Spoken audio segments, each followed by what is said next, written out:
Let's get more on all this from Caleb Maupin, journalist and political analyst. Thanks very much for joining us. Some Western media outlets have been quick to link Nemtsov's murder to the Kremlin. Let's just take a listen, if you will, to some reaction.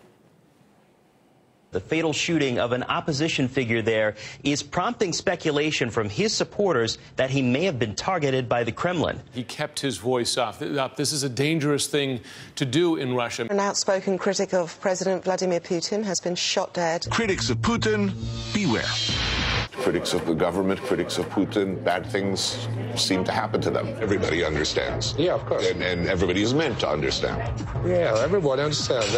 Everybody understands everything in this country. Why this initial rush to blame? Well, the coverage of this murder in Western media fits in with a pattern of coverage of events in Russia that seeks to demonize Putin, strengthen the opposition, and is done really in the hopes of destabilizing the country. Right now, Russia is one of the leading exporters of oil and natural gas, and it is rising as a competitor to the United States on the global markets, and there have been repeated efforts to destabilize the country.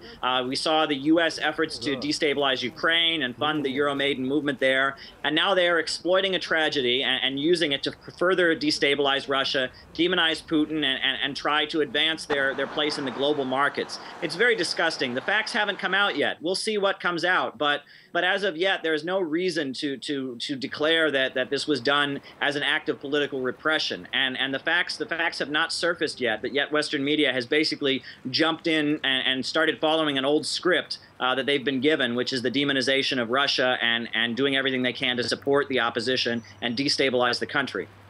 Could this killing have lasting implications for Russia's political landscape, do you think?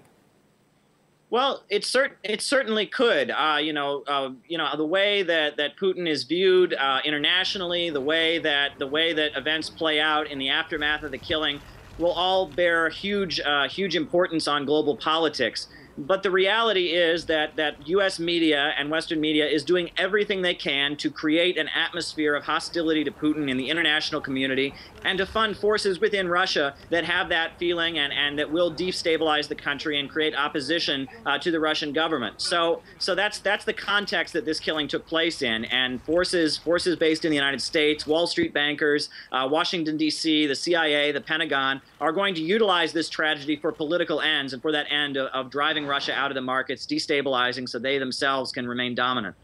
A memorial rally is to be held on the 1st of March. It was originally billed as an anti-crisis protest. What can we expect from that, do you think?